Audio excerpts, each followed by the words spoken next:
Hamas के गढ़ Gaza पर इजराइल के भीषण हमले जारी हैं। इजराइल ने गाजा के बेत लाहिया में आवासीय भवनों पर भीषण बमबारी की, जिसमें 100 से ज्यादा लोगों की मौत हो गई। देर रात हुए हमले में लोग सोते सोते ही जिंदा दफन हो गए।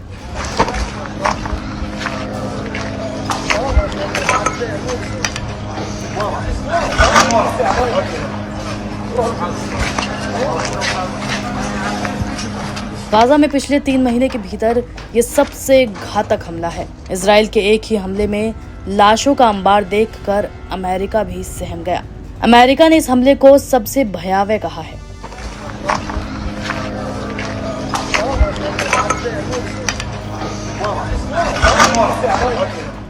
इजराइल ने लगातार 2 दिन यहां बमबारी की और सैकड़ों लाशें बिछा दी।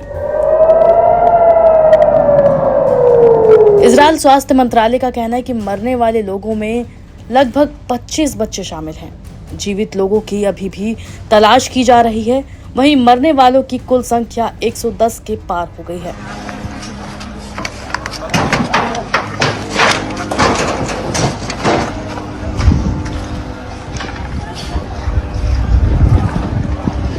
गाजा में अब तक इजरायली हमलों में मारे गए लोगों की संख्या 44,000 के पार हो गई है।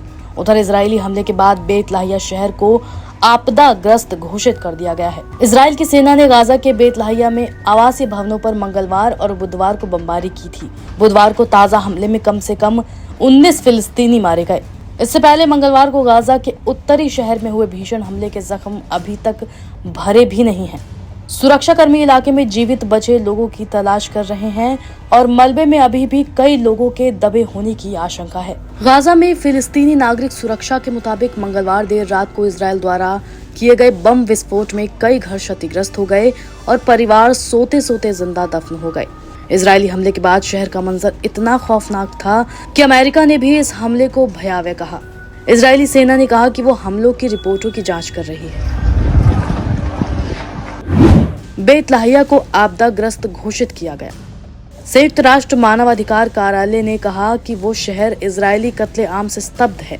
यूएन ने इसे गाजा में पिछले 3 महीनों में हुए सबसे घातक हमलों में से एक बताया है। उत्तरी गाजा में बेत लाहिया की नगरपालिका ने कई हफ्तों से लगातार इजरायली बमबारी और सैन्य घेराबंदी के बीच शहर को आपदा क्षेत्र घोषित कर दिया था।